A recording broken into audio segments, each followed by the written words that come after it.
Welcome to the Lightforge podcast. This is Zadwikta.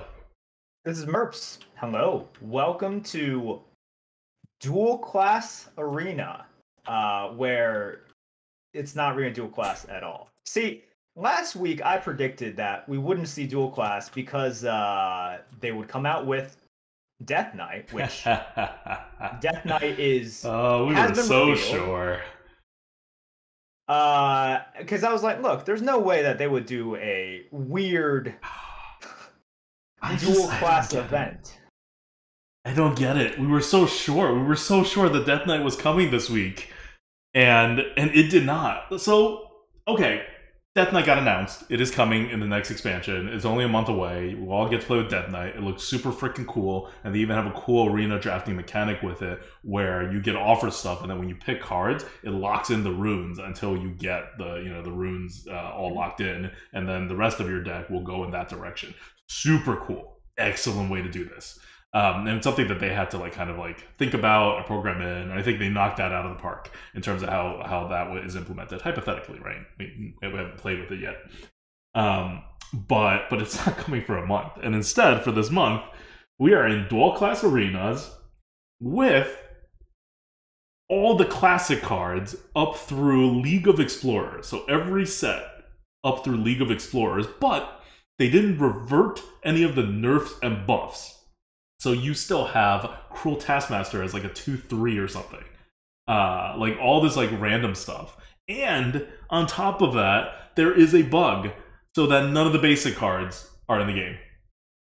So no Yetis, no Flame Strikes. Oh, and they didn't change the rarity there, so Flame Strike would have been epic anyway, but like it's just not in the game, right? Like no Consecrations, no any of the normal stuff that you rely on to make Hearthstone like a dynamic Hearthstone game. Now, I would say for I would say for balance purposes, I am happy that Flame Strike in particular, as in 5 damage Flame Strike, is not in the game. That would be super toxic. But yes, as of this moment, the basic set is not available to draft, while the classic set is. And what this means is a lot of cards that you would be expecting to be able to draft, seeing how this is supposedly like a vintage arena format with also dual class thrown in there, are not able to be drafted. So, for example, a card like Consecration, right? That is currently not able to be drafted. You can discover it, I think, in some ways, and you can generate it in some ways, but you cannot draft these cards, and it creates a meta in which you are really starving for initiative. You are really starving for responses, board clears, flips. These are a lot of the cards that we are missing from the meta right now. Yep. And before we go on, because we're going to do a deep dive into this meta, because this is the meta that you're dealing with right now, we should say that we are not going to talk about the upcoming expansion and Death Knight and any of the cards revealed in any detail, because we got a month to talk about that, and you're not getting any of them until then. So what you are getting right now is this month-long dual class event, and we are going to break this down. I know Merp spammed a whole bunch of arenas. I played a couple, and so we got some thoughts, but it is like just outlining what cards are in should give the old school players an idea of what is happening. More specifically, stuff that you want is like Shaman. Why? Because Lightning Storm is classic and not basic. It's like stuff like that that you now need to think of, rather than what you should be thinking of, which is like, oh, this is like the old school feel. I'm worried about Consecration. I'm worried about, I don't know, Mind Control. I remember Mind Control. Like random stuff like that, right? Like that would be kind of cool and nostalgic. Now, you still get some of it because you still have the old sets that are the only ones that are in, right? There's no more powerful set in. It only goes up through League of Explorers. And if you're thinking, hey, League of Explorers, wasn't that the Discover set? Like, yes, but one, the pool of stuff you can discover is all old stuff. And two, that was back when Discover was balanced.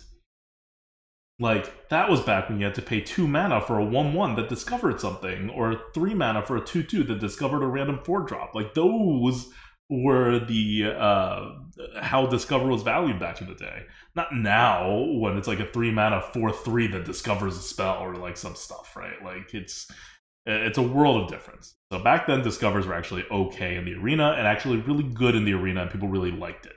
It's hard to imagine now, but back when Discover was introduced in the arena, everybody loved it. Okay, let's talk about the meta for a second. Because you're right, I have spammed a lot of dual class arena. I have a lot of thoughts about it. I played a ton in the first 3 days. I have not played since, and we can talk about that in a little bit. But if you look at HS Replay now, which tracks the win rate of the first class that you pick, which is your actual class. So, for example, if you pick Hunter first and then you pick the Mage Hero Power, you are a hunter, even though you can draft both classes. If you are, for example, discovering something, you will be discovering hunter cards because that is your class. So HS Replay right now shows that Warrior as the first class has a dominating lead with a 56.3% win rate, and Demon Hunter is dead last with a 40.6% win rate. This is not a balanced meta. Part of the reason why Warrior is so good is the fact that they have some really good cards with initiative and value, such as Death's Bite, Arathi Weaponsmith. They have buffed Slam, which is a 1-mana slam. Cruel Taskmaster. They have 7-mana Obsidian Destroyer, which, you know, if you're looking at other big drops that have come out recently, you're like, it's not that good. This is the meta that we're in, though. Obsidian Destroyer is ridiculous. That 1/1 taunt will wreck a lot of trades and plans. And the reason that Demon Hunter is last is very, very simple. And if you haven't played and you hear this, you'll be like, what? If you pick Demon Hunter, there are no Demon Hunter cards. There are no Demon Hunter cards. And you eliminate the ability for you to get the Demon Hunter hero power, which is by far the best, because the meta is very, very dominated by Inspire cards, such as Kodo Rider, such as Murloc Knight, such as Mookless Champion. These are things that, if you played a long time ago, you might still need to search these up, because these are cards that have not been relevant for the longest of times, and they are meta beaters right now. Mookless Champion coming out and getting tons of buffs. Kodo Rider being able to be procced 2, 3, sometimes 4 times. You might see that because of the lack of initiative, and the value is just too much. Card draw is tough to get. So that's where the meta is, and you can see the value of the Demon Hunter hero power. And if you don't have the Demon Hunter hero power, and you are still trying to proc that Mookless Champion every single turn, and you're using it with the Mage hero power, for instance, well, you're using 2 mana every turn instead of just 1, right? So that is part of the reason why you see this huge discrepancy in win rate, but absolutely abysmal win rate for Demon Hunters, because you never want to pick it first due to the lack of any class cards at all, and the fact that you cannot get the hero power second. And to really just take Demon Hunters out of the equation, period. For example, there are some cards that you can't draft, but you can generate, but there are no Demon Hunter cards, period. So if you are a rogue, for example, and you try to burgle a Demon Hunter, that burgle is literally useless. You are casting a spell and using up a card to do nothing, because there are no Demon Hunter cards in the game. So it creates a meta in which, if you want to win, you literally have to not play dual class. You have to play whatever class you want to do at the beginning. Warrior is obviously the best, but you can do whatever. And then you pick Demon Hunter hero power second. Warlock hero power also very good. Warlock hero power also very good. Definitely, definitely. But the Demon Hunter hero power is definitely where it's at. But that also means you are not playing dual class at all. You're playing your one class just in order to win, which feels really unfortunate for an event like this, right? In which it goes against the spirit entirely of an event such as this one. So it's up to you guys. I will tell you, I never picked the Demon Hunter hero power after the first time. I'm not saying I'm better than you or more ethical than you guys, but I will say I wanted to have fun. And for me, that wasn't fun. And I just think it's unfortunate when winning and fun have zero overlap. There's like no overlap there. Like the way to win is to not play dual class at all. So that's one of those things that I wanted to point out at first. And then we can talk about the actual meta and the cards or anything. Yeah, but I think people may have different definitions of fun. Like my definition of fun is single class, not dual class. So Demon Hunter plus any class would be great, right? Whether it's like it's just so happens that it's the worst class, and that's kind of annoying. But one of the problems with dual class arena is that you have to pick two classes. And things go crazy when you do that. So if you want to keep it more controlled and get one class, Demon Hunter may be your cup of tea. I don't know, or because you can't pick Demon Hunter again, so you'll get another class. But the real before we actually delve deep into the actual on the ground meta, because we just went over classes. Something to be said is that this is a Bork meta. Like this is not the meta that any developer intended. Matt London did not intend for this meta to exist. Matt London did not test this meta against anything, presumably. This is nobody's idea of what the meta should be because of the bug. The bug that takes away all the basic cards is so huge. It looms over everything. You have, especially back in the day, what percentage of your class cards actually come from basic? It was a lot. It was like a third or something. You're just missing a ton of class cards, period, and the most iconic class cards at that. Not to mention some of the key neutral cards that, make it feel homey, like Scarlet Crusader, Shattered Sun Cleric, whatever, right? Those cards are all not here. So this meta is not what the meta should be. And hopefully this will get fixed soon. But we don't know when. Nobody said anything. And so we're just going to talk to you about the meta as it stands on the ground right now. And the number one thing to know about this meta is that you don't have class cards. Doesn't matter if you pick two classes. You're not getting that many class cards. And if you remember those cards back in the day, those kind of classic-y kind of cards, you also don't have that much initiative. There wasn't a bajillion rush minions. That was not a thing. You get a few charge minions. And that's kind of it. So a lot of the game becomes a very old school, very, very, very old school skill, which is just managing your initiative resources. How much do you have in your hand? Do you have to use it now? If you don't have to use it now, what would using it now get you? Is that enough for you to use it and commit now? All of that stuff. Yeah. Right now, because of that, tempo is so important. Sometimes a turn one zombie chow will just absolutely win the game. And this is one of those things that might bother you. Early tempo is so important, and a good percentage of games are effectively over by turn 4. Mm-hmm. We've certainly seen metas like that before. We haven't seen one of those recently. That really hasn't happened. We've seen tempo possible metas, but we haven't seen kind of this is oppressively tempo locked, in which, wow, that zombie chow got a value trade on sort of your turn 1. Oh, I guess you lost.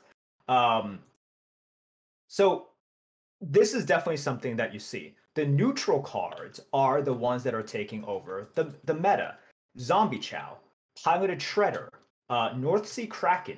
These are the meta staples for just, good cards for their drop. And then for what people are doing in order to capitalize on this early tempo, if not just outright win, they are using that to like basically fuel the Inspire from Murloc Knight, Muko's Champion, etc. Hmm. And knowing that people don't have AoE, don't have damage, those just lock it in, right? That Kodo Rider locks in your victory from the value that you are generating there. This is how people are winning. Uh, Additionally, something that you want to look out for in the meta now, and if you haven't seen it, you will see it very, very soon, perhaps annoyingly so.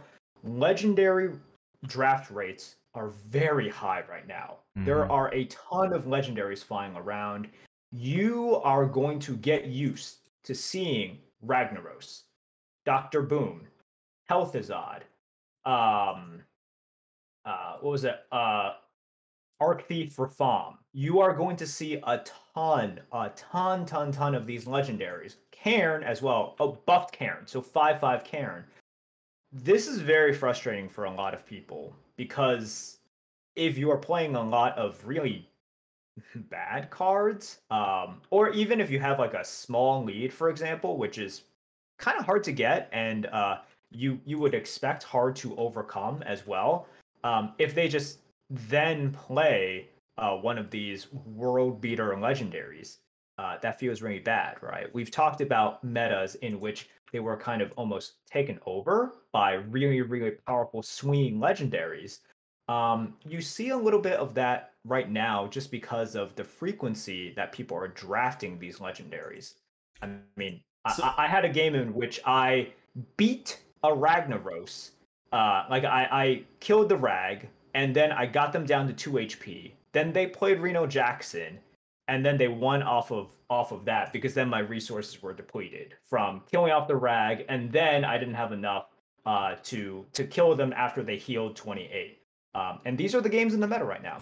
so the counterpoint to that is that this actually happens less frequently in this meta than in any prior meta we've been in, because it's just the legendaries. So they could have tripled the legendary rate, but you're not dealing with like caverns. You're not dealing with Deathborn. You're not dealing with any of the other cards, and there are like five of them for like each class slash neutral even, and they pop up so much more often than these legendaries do now. So that's not to say this is like a meta in which you don't get super frustrated when they do play some of these legendaries and then win the game, but it really, most of the time, they need to stack two of these legendaries to get the effect, because these legendaries may have disproportionate value to what else is available in the game, but they don't end the game on the spot, not by themselves.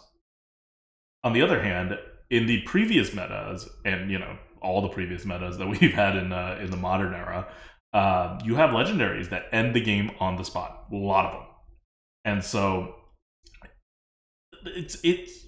I wouldn't even say it's like oh, you get some. There's some good with the bad. I think it's just good.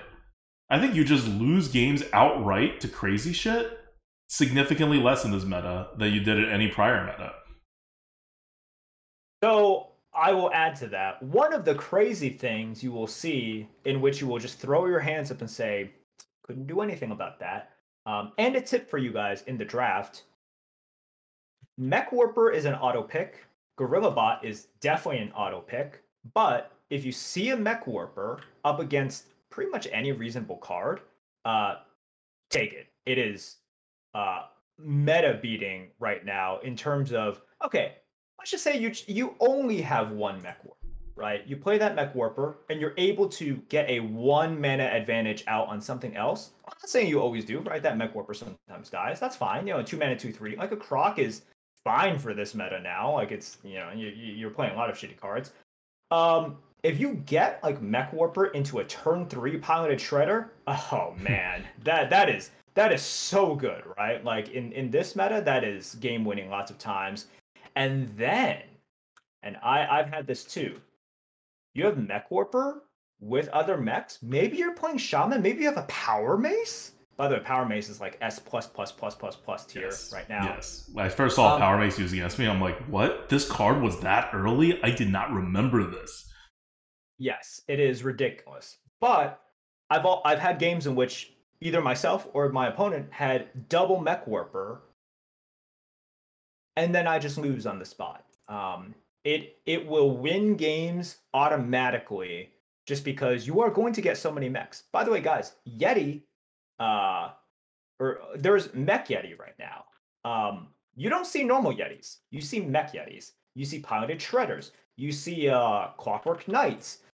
There are so many mechs around that you are not reaching for. You are picking because it is the best possible pick, right? Gorilla Bot is a super duper premium because you have basically spider tank stats and then just pure upside. I mean, right? Gorilla Bot's a modern card. Yeah. So go for the mech package. You don't even have to reach. The only thing I would quote reach for, and you know, once you've seen enough, you'll realize it's not a reach. Always pick Mech Warper because you might be first thinking it's like it's not, you know, like it'll just be a 2-mana 2/3 sometimes. Number one, just a 2-mana 2/3 is perfectly acceptable nowadays. It's not the kind of like, oh god, Croc is so bad that it might have been in previous metas. And number two, even getting a 1-mana tempo advantage in the early game is amazingly good right now. And then you pick one Mech Warper. If you pick up another one, if you just draft the quote normal amount of mechs that you're supposed to draft, you have way like enough mechs to make the Mech Warper work, to make the Clockwork Knight work, to make the Gorilla Bot work. The neutral mech package is incredibly strong, which is another area of frustration for some people because they're like, oh, I'm getting beat by neutral Inspire. Neutral strong tempo cards like Zombie Chow, like Piloted Shredder, like Kraken, and I'm getting beat by this neutral tempo cheat mech package, and class cards are maybe sometimes thrown in there, and 90% of the time they just suck anyways. Counterpoint: neutrals are pretty cool and fun. Neutrals are even better than a single class.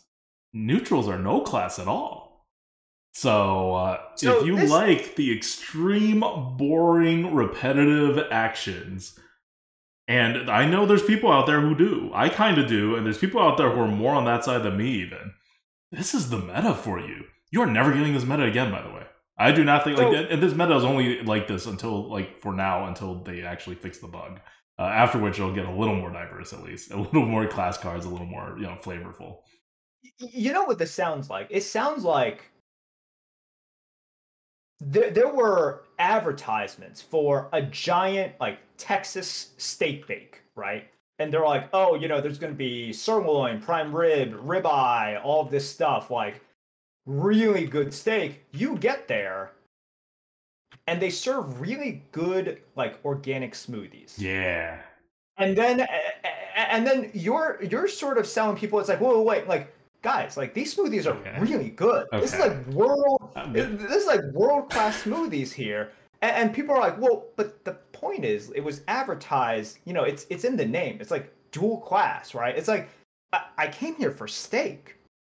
So if I wanted the smoothie, that could be for a different time. You're advertising the steak here. So the problem with that analogy is that you had to go to the state fair. The real analogy here is you're in prison. And you get an event, and they just serve you whatever food, and they say, hey, you're getting, you know, like a steak and barbecue today. And then it comes, and the steak and barbecue is just all out immediately. It doesn't really exist. 2 people got it. And everybody else got this really nice mashed potatoes and chili. And you're like, you know what? Mashed potatoes and chili are pretty good. Would I rather have steak and all this diversity? Maybe. Or maybe it doesn't really matter because I'm in prison. And mashed potatoes and chili are pretty damn good. And you know what? I can now focus in on all the intricacies within the mashed potatoes and within the chili and really, really delve in and learn about mashed potatoes and chili. Which is what this meta affords you the opportunity to. If every game starts to feel a little samey, and it does, this is not an exciting meta. This is the opposite of an exciting meta. It means you can much, and I'm going to stress this word here, much more easily improve your fundamentals in this meta than in any other meta that we've seen for like 6 years. That's how boring and vanilla this meta is. you are here and you are playing half the time like single class, meta or whatever, but the fundamentals of tempo are still all in play. They're, it's classic style, right? So they're amped up a little. They're important. You'll feel it, right? If you mess something up, you'll get punched in the face. Misplays matter. Like, I don't know if you guys remember, but I didn't really like misplays don't matter. Didn't really become a thing on our channel until like 3 years in, 4 years in. In the first year, misplays did matter. We would never say, "Oh, misplays don't matter," but now we say misplays don't matter all the time, and you guys see misplays don't matter. Like, and you've seen for years, many years, that misplays don't matter because that's modern Hearthstone. Misplays don't matter. But you know when misplays did matter much more was in this kind of classic style. And when you take away all the class cards that move things up and down, misplays really freaking matter. So your tiny misplays in the first 4 turns actually do come back and bite you quite frequently because you just lose the board and you can't do anything, right? Like, and your opponent like starts snowballing, or you could have started snowballing, but you lost a little bit of advantage, and now you can't snowball anymore, and then you die. Like I said, it is just a pretty boring game right now, but boring is not necessarily bad. I am having more fun. I'll tell you this also, if you watch the stream, you'll know I don't play dual class arenas. I haven't for years. It'll come out, I'll play like one night, and then I'll stop playing. I'm going to keep playing this dual class arenas because this is actually not just nostalgic, but it's been so long since I played such a backwards, like, classic game. The previous meta, what was the problem with the previous meta? What did we keep saying was the problem with the previous meta? Was not just that, okay, when you do like old school, old sets, it's like a little boring, cards are a little less powerful. But on top of that, you can't do that anymore with modern cards. Like, once you put modern cards in the mix, it throws everything off. What, like, because you have these ridiculously powerful cards showing up way too often in deciding games that, your Yeti bumping Yetis don't really matter that much. Well, they don't even have Yetis in this game, but it's effectively Yetis bumping Yetis, and they took away all the fancy cards. Not all of them, but almost all of them. So now you have a true classic experience. Like, okay, I'm going to rephrase it. Now you have a true vanilla, a true boring experience of Yetis bumping Yetis with like a little bit of flavor here and there. And the flavor matters. 100% agree with you there. A true boring experience. Those exact words are what people would like really vigorously shake, like nod their head at. It's like, yes, that is exactly it. And that's the problem. And oh, by the way, guys, we have a month of this. This is a month of this. If I had to stream this as a job, I would stop playing Hearthstone immediately or play something else in Hearthstone. But if I'm just playing a few times a week, this really isn't that bad, I think. So it just depends on where you're sitting. Yes.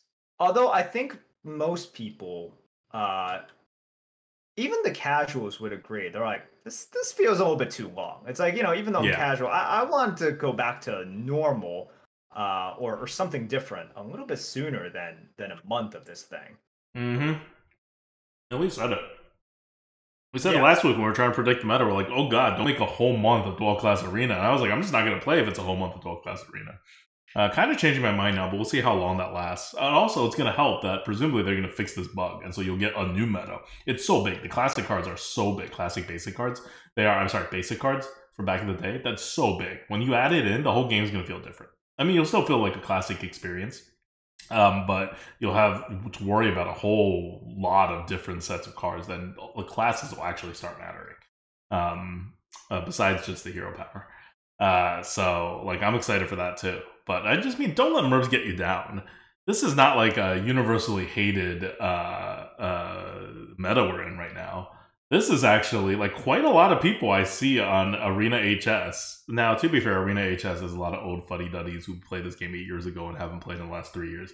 But they're a lot of them really like it. A lot of them really hate it too, but a lot of them really like it. I don't know that I really like this meta, but I can see its charms if you don't play it too much. Because I think the biggest problem with this meta is not just that it's boring, but that the classes don't matter. So you're playing the same Yes. game. Every match is very similar. Every match is exactly the same. It's you never care about class cards really. And for a lot of the times you can't, for example, we talked about Lightning Storm and how powerful it is, right? You can't really play around. You can make some trades to play around it, but like you cannot sort of like basically create your own defeat by not tempoing, right? So you tempo. Mm-hmm. And then But if it's not Lightning about Storm whether you wrecks tempo you, or tempo, right? You always tempo. Obviously, you always tempo. We're in yeah. the classic meta. It'd be weird if you didn't tempo in the early game, right? Like, what kind of classic meta was that? But what's important now is whether you. It's the same thing that was important back then. Is when you go face and when you do the trade, right? And it was the same thing that was very, very important in the previous meta as well. Only now there's no Deathborn around. Only now there's no random millions of other cards that are terrible locations, what have you, right? To like screw with your plans. And so your plans and how well you execute them, and your skill on the ground skills, fundamentals, and how much you are doing versus what your opponents are doing, they actually start mattering a lot now to the outcome of the games. You could take bad decks now to like 6-7 wins again. You haven't been able to do that for a long time. And why? That's because nobody has good cards. I'm not nobody, right? You'll face the decks with the ridiculous cards Merps is talking about. They haven't gone away. The legendary rate is through the roof. But that's all you got to worry about. But legendary rates. Well, you also have to worry about the person who drops turn 1 zombie challenge to turn 2 haunted creeper. Right? But you don't worry about that. You've already lost before you can worry.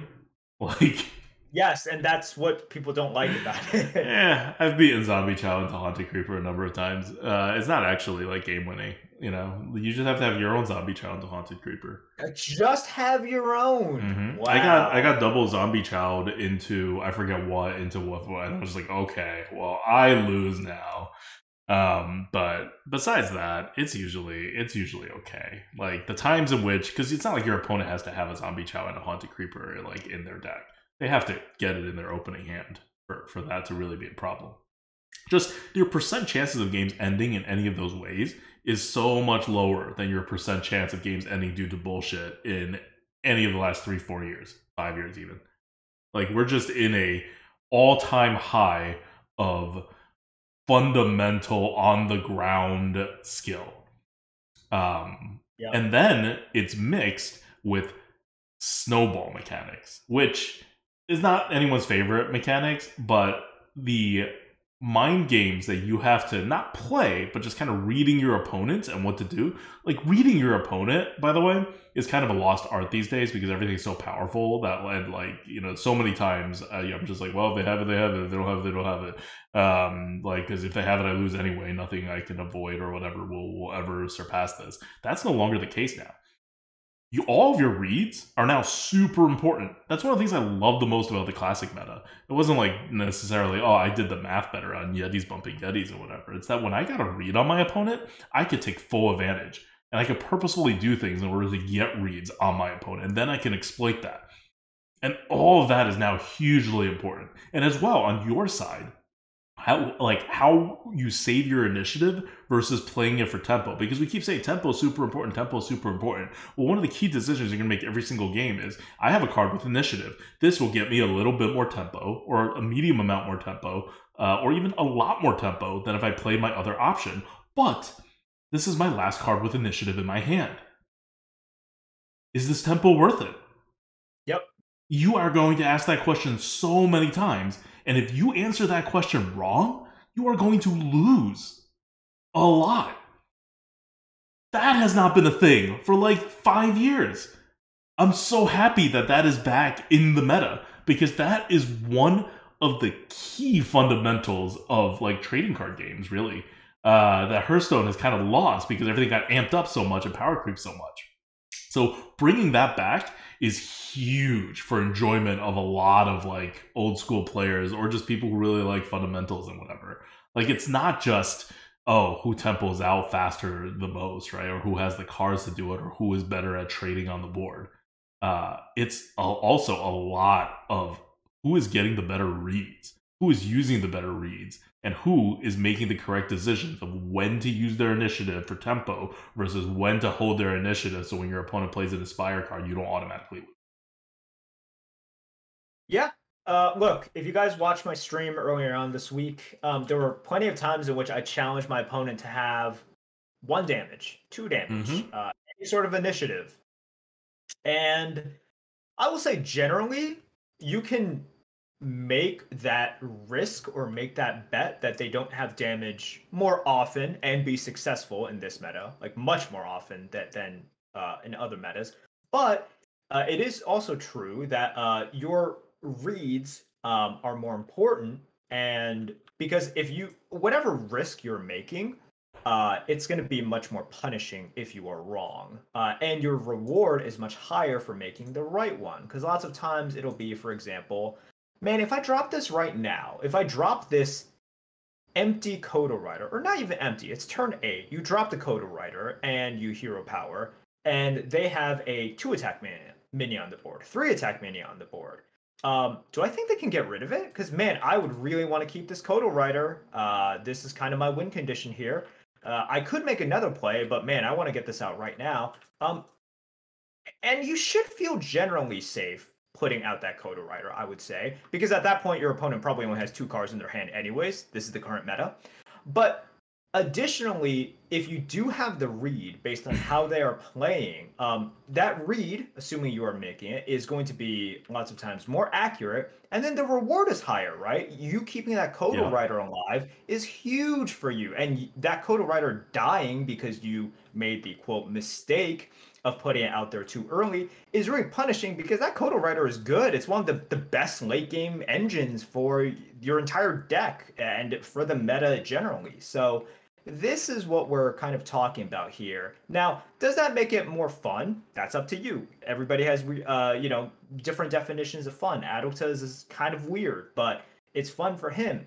But I will say that that skill is back, and if you like that high stakes kind of thing of whether or not you are properly evaluating when to put down this Coda Rider, if you find that fun, yeah, sure, that it matters a ton right now. Yep. So yeah, I think it's a very polarizing meta because it's a very extreme in one direction meta right now. Like, if you need a little spice in your game, you're gonna hate this meta. And I do mean a little spice. If you're like, oh, I generally like a vanilla game, but I need like just a little bit of spice, no, you're gonna hate this because you're not getting even a little spice. This is old school, right? They wanted it to be old school, and then it went like even more vanilla than they intended. So right now it is over there. I will say that once the basic cards come back, you're gonna get what feels like a more complete meta. Because it's literally missing a bunch of the most important cards. And then if you need a little spice, you'll probably get it. If you're just used to the swings and the power and the like interesting cards and the interesting effects and interesting combos that have been happening in the modern Hearthstone era, none of that's there, right? Like, that's not supposed to be there. If you're expecting like dual class to mean anything, that's not there. Not really. I've seen a couple of combos get pulled off, and I'm like, oh, that's interesting. But those are rarer than someone just popping down a really powerful legendary. So the dual classness of it is not particularly. I mean, it exists, but barely. And when you add the basic cards back in, it'll exist a little more, but it still won't be the defining feature of dual class arenas. It exists. So beyond what we are seeing this year, and assuming that the only change will be them reintroducing these basic cards such as Consecration, etc., back into the meta, for future years, if they want to bring this back, this Demon Hunter hero power thing is definitely a problem. Mm-hmm. I think in terms of the fun factor, right? Like it makes it feel really not dual class. And second of all, this is something that I think flavor-wise, competitive-wise, whatever, has to be changed. You can't have these adjusted cards in a meta that you're trying to bring back from like 2015. Mm-hmm. You can't have new Gorilla Bot, right, next to Spider Tank. You can't have the new Cruel Taskmaster, 1 mana Slam, 2 mana Thought Steal to go along with these really horrendous cards. It just doesn't fit, and it takes you out of this sort, like, not only is it unbalanced, right? Unbalanced is kind of okay, but if you're trying to get at some sort of old meta, whether it's for nostalgia or just kind of some sort of experience, that is ruined. Yes. That bubble is popped whenever these new cards show up. You're like, wait a second, like, first of all, this just feels wrong. Like, Slam shouldn't, like, be that. Thought Steal shouldn't be this. It's also just too powerful. The swings are way, way, way too big. Paladins having a 3-mana 3/4 that makes their dudes like gain taunt and +2 attack. Like, wait, what? Like, Spider Tank is pretty good in this meta. Why are you ridiculously stupid? That has to change. So I think some sort of event like this in the future. I don't know what other changes kind of have to be done. I think these are two things in which most people would agree. You got to take out Demon Hunter if you're just not going to give him any cards. Period. Like, it's pointless, and it creates this whole like Inspired Demon Hunter hero power. Being Inspired plus thing. Demon Hunter is not fitting for this meta. That's why it didn't exist in this meta. If it existed, the Inspire mechanic would not look like the way it does right now. All right. I think we covered this. You have anything else to add to help people in this meta? Like what they should be thinking about? I think that's basically it. Like, beyond sort of those like, Inspire is good, Tempo is good, kind of things, like, make sure you read whether or not they have 1 damage, draft all the Mech Warpers, obviously draft all the Gorilla Bots. There's not anything that specific. Like, you got to make the good trades. So how I told you guys in previous metas, when in doubt, go face, right? Like, and that held more and more and much, much more as the metas went on. It's like, dude, like, if you're not sure, just go face. This meta is one in which I'm not telling you not to go face, because face is still correct a lot of the times. But if you want to tune that down a little bit, pull back. It's like 50-50 now. Think and make trades. You're going to be more correct now than you were before, in which some recent modern metas, it was sort of like, look, if you're thinking, well, it might be slightly advantageous to trade, no, go face. You're wrong. There's a slight advantage to trade, no, you're going face there. Now, you might not feel good about it, but sometimes you are just bumping that 5/5 into a 2/3, and you're like, yeah, this was correct. Like, this is absolutely correct here. Look, it's going to be situational. It's going to be against classes. It's going to be whatever your reads are. But yes, that is another tip I will give you guys. Unfortunately, and you know how much I hate saying this, but you gotta slide that tuner, that knob back. And if you are still going face the same percentage of time that you were in recent modern metas, you're probably leaving wins on the table. Yeah, that's definitely good advice. And part of it is the Inspire, right? Like, if your win conditions require you to protect the board, you need to protect the board. But also, there's so much little initiative that, like, what happens? Think about it. Like, what happens when you think of 5/5 and you kill a 2/3? And let's say you have another, like, 3/2 on the board. Normally, you would think, oh, well, I don't know, I guess I take 2 damage, so I lose 2 stats instead of losing 5 stats, which is my 3/2, right? And the 2/3 dies anyway, so I lose 3 less stats on the board, I get 3 tempo, that's pretty good, right? Is it worth 5 face damage? That's how you calculate the trade-off. But no, in this meta, because you don't have that much initiative, any initiative is precious. And if you throw that 5/5 into your opponent's 2/3 so that their 2/3 doesn't trade into your 3/2, you have just preserved 3 more damage of initiative on the next turn, which is probably like 50% of your initiative on the board. Or like, I don't know, like, it's still a large percentage of your initiative on the board. And then maybe that means you don't have to use your 3 damage or 2 damage initiative on the next turn when you would have otherwise. That is the reason why you make those kinds of trades that Merps was talking about now. Whereas before, in the modern meta, you really don't make those trades that much. You'd rather be pushing the pressure on the face. And the other reason is that why did you put pressure on the face anyway? It's because you're going to swing the game at some point. And if you had put enough pressure on the face, you'd do a swing. Now you really pressure their face, and now they have to remove you, and now you are the proactive player, they are the reactive player, and any kind of misstep by them means you just win the game. Here, you can't get those big swings. So you're never going to end the game after you do a big swing. Or, I mean, it's not that you can't. You may have some legendary cards that can, but for the most part, you can't.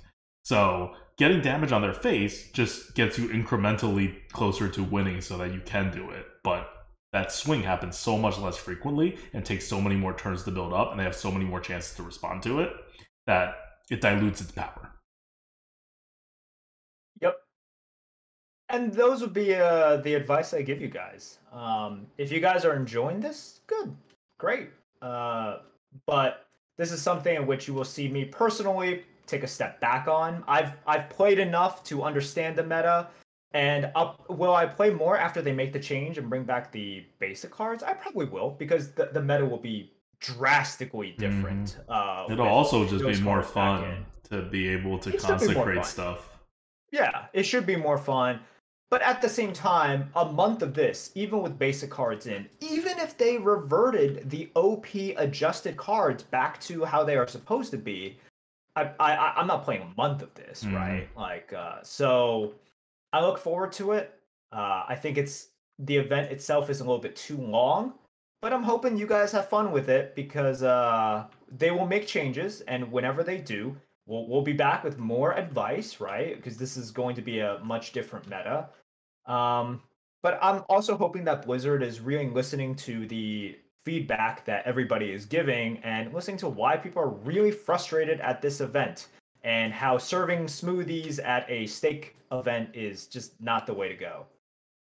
Yeah, it's not a dual class event. It's not. It's really not. I mean, the previous dual class events weren't really dual class events either. Not for the last couple of years, anyway. It is not a dual class event, even if you play normally. And if you want to get the wins and min-max, you are going so far away from dual class, right? Like, you are no class. So far away. You are you are a better version of whatever. You are half a class, because you're half Demon Hunter, and Demon Hunter has no class card, so you're whatever half you've picked before the Demon Hunter hero power. Yeah, well, you're just a better. You're like the ultimate neutral machine, right? With like a couple death spites, which is amazing. Yeah. You're just a machine. You're like, oh yeah, this Mookless champion that I can proc with 1 mana. Oh yes. And because I built up such a huge advantage with my 1 mana slam and my death's bite in recent turns, whoo, that's game winning right there. No, that really is. So, I'm hoping that Blizzard is listening, because I think a lot of people, whether or not they're casuals or competitive players, really, really like dual class arena, because it's something unique, right? You can never sort of replicate this in other ways, and Blizzard just, like, you know, it's a once a year thing. People look forward to it, and unfortunately, you just don't get that experience. Like, I think some people are like, well, some years the steak might be a little bit more rare. Some years it might be, like, you know, closer to like medium, or the cut isn't exactly the steak I want, but it's still steak. And people are, you know, at the end of the day, they're like, oh, you know, I got my steak. I'm pretty happy about it. This is the year where they're like, organic smoothies. It's super high quality. And you're like, yeah, but that's not what we came here for, and it's not the experience I wanted. Yep. All right, that's it for the Hearthstone stuff. I want to end with an unpaid advertisement of just what I'm excited about. I saw Black Panther again over the weekend to prepare myself for Wakanda Forever coming out next week. I also got in on a pre-screening thanks to some work stuff. So I'm very excited about that. Marvel has had some misses lately, especially on the big screen. And really hoping this one, in I don't think it's gonna live up to the first Black Panther, which was so good. The Especially early reviews are good. the early reviews of this are good. Okay, that's good. I haven't been looking. I'm keeping myself like locked away from anything besides the actual trailers. So that is all I know about this movie, and I really hope they do it justice, because in watching Black Panther again, just the economy of storytelling in that, like, outside of the Korea part. The Korea part I still hate. But the economy of the storytelling, both before the Korea part and after the Korea part, or I mean, I guess after the fight in the Korea part, even when they were in the police station, it was so tight. No line is wasted. The story keeps moving. They built a whole freaking world. The movie's barely over 2 hours, and everything just kept moving and developing, and you were introduced to so many new stuff, so many new characters. They were all impactful. It was so good, and all the themes got resolved pretty much. And the ending took, like, literally, I don't know if you guys haven't watched the movie in a while. Between when the end of the final fight happens and the end of the movie is like 1 minute and a half, and that is all they needed to wrap everything up. It was beautiful. Like, there was nothing wasted, which is why it was so tight. And it's just watching it again, I'm like, they better do justice with the second movie, and I'm excited.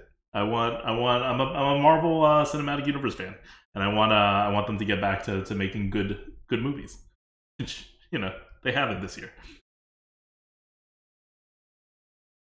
All right. Yeah, I'm looking forward to the movie as well. It's something which the universe, and I think the enthusiasm for it has definitely cooled off, because it's been not great. They need this. Mm-hmm. They really need Wakanda Forever to do well. Yep. And if you remember from, like, way back when, I also didn't like Spider-Man, and that was like the good movie that they released. So the last good movie they released was Eternals for me, which people didn't really like.